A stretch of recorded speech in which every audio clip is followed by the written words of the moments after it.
برادران اسلام، معزز سامعین حضرات، یہ جان ہمارے پاس اللہ کی امانت ہے، ہماری ملکیت نہیں ہے کہ ہم جس طرح چاہیں اس میں تصرف کریں، بلکہ یہ اللہ کی امانت ہے ہمارے پاس۔ جب اللہ کی امانت ہے تو اس میں ہم اللہ کے بتائے ہوئے طریقوں، اس کے حبیب کے بتائے ہوئے طریقوں کے مطابق ہی تصرف کر سکتے۔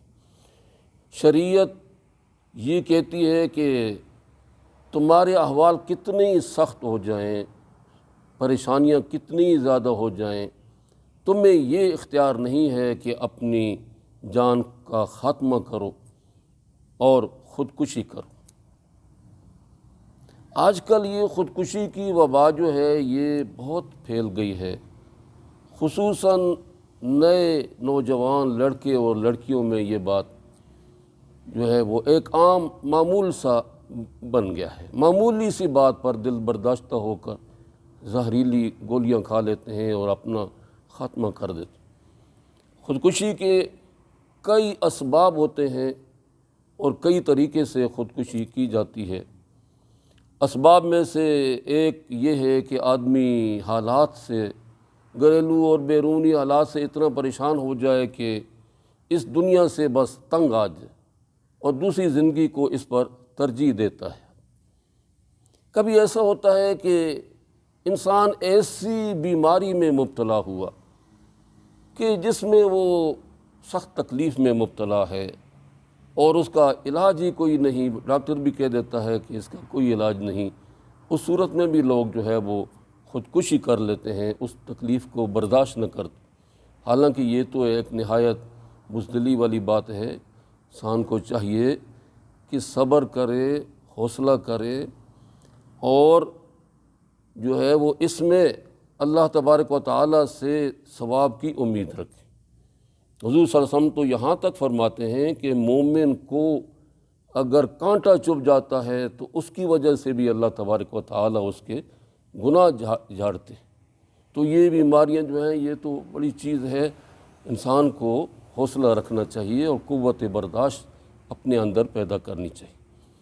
اور علماء کرام کی بھی ذمہ داری بنتی ہے کہ لوگوں کو اس بارے میں سمجھائیں تاکہ یہ جو بری رواج چل گیا ہے تو اس کا خاتمہ ہو جائے۔ حضرت صلی اللہ علیہ وسلم نے اپنے ارشاد مبارک میں بلکہ کئی ارشادات میں اس کی انتہائی سزا بیان کی ہے۔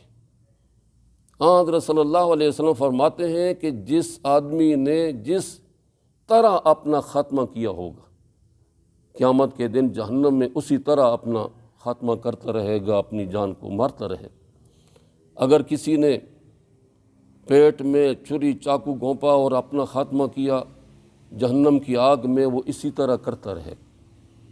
اگر کسی نے بندوق کا فائر کر کے اپنے آپ کو ختم کیا تو جہنم کی آگ میں بھی یہی کرے۔ کسی نے زہر کا پیالہ پی لیا اور اپنا جان ختم کر دی تو وہاں بھی ایسا ہی کرتا رہے۔ تو یہ جو ہے خودکشی کرنا یہ حرام کام ہے، ناجائز کام ہے اور کسی صورت میں بھی اس کی اجازت نہیں ہو سکتی، چاہے کیسی ہی حالات ہوں، کیسی ہی تکالیف ہوں، کچھ بھی ہوں، کسی صورت میں بھی اپنی یہ جان کا خاتمہ کرنے کی شریعت اجازت نہیں دیتی۔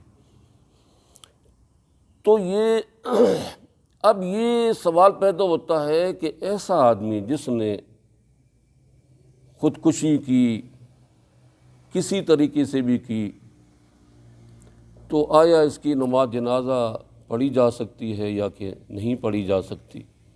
تو بات یہ ہے کہ خودکشی کرنے کی وجہ سے اس کے دل سے ایمان نہیں نکلا، ایک بہت بڑا گناہ کیا ہے، گناہ کبیرہ کیا، لیکن پھر بھی مومن تو ہے۔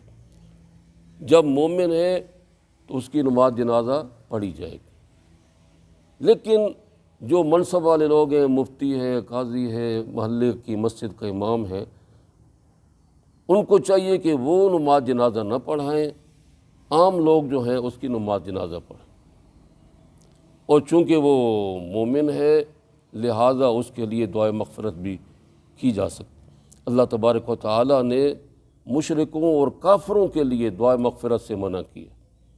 فرمایا ما کان للنبی والذین آمنوا ان یستغفروا للمشرکین ولو کانوا اولی قربی، مومنوں اور ایمان والوں کے لیے جائز نہیں کہ مشرکوں کے لیے استغفار کریں، طلب مغفرت کریں، اگرچہ وہ ان کے رشتہ داری کیوں نہ ہوں۔ لیکن یہ آدمی اس فعل کی وجہ سے دائرہ اسلام سے خارج تو نہیں ہوا، بہرحال مسلمان ہے۔ جب مسلمان ہے اور اس کے دل میں نبی پاک صلی اللہ علیہ وسلم کا کلمہ ہے تو ہو سکتا ہے کوئی اس کے اندر کوئی خوبی بھی پائی جاتی ہو، اللہ تبارک و تعالیٰ اس خوبی کی وجہ سے اس کے اس فعل بد سے صرف نظر کرے اور اس کی مغفرت کر دے، تو لہٰذا اس کے لیے دعائے مغفرت کی جا سکتی ہے۔ اللہ تعالیٰ ہمیں اس برے کام سے بچنے کی اور دوسروں کو بھی نصیحت کرنے کی توفیق عطا فرمائے۔ وآخر دعوانا ان الحمد للہ رب العالمین۔